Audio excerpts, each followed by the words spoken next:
The elegy. In ancient Greece, where it originated, the term elegy covered war songs, love poems, political verses, lamentations for the dead. In fact, a wide range of subjects, both grave and happy. The Greeks judged this composition by its form, not by its subject matter.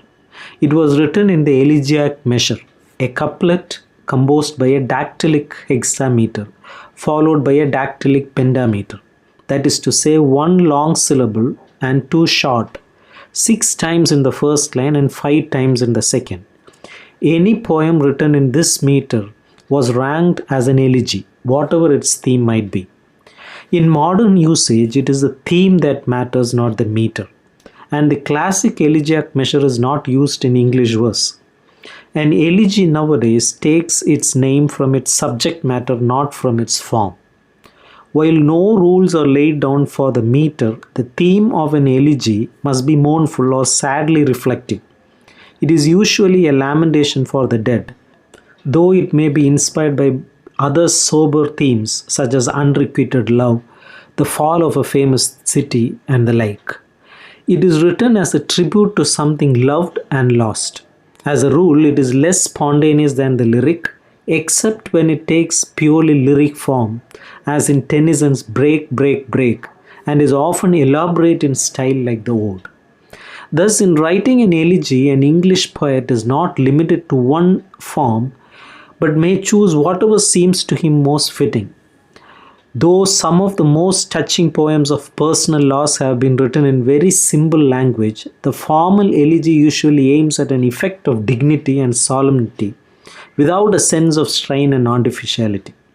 This was magnificently achieved by Gray in his elegy written in a country churchyard, and the form he adopted, quatrains in iambic pentameter, that is, lines of 10 syllables, alternately short and long, was ideal for his purpose.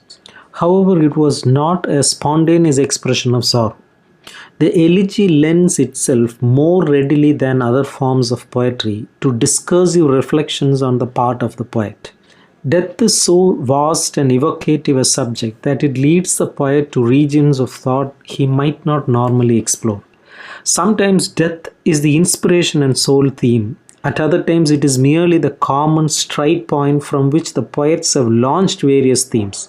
Speculations on the nature of death, tributes to friends, the poet's own mood, even literary criticism.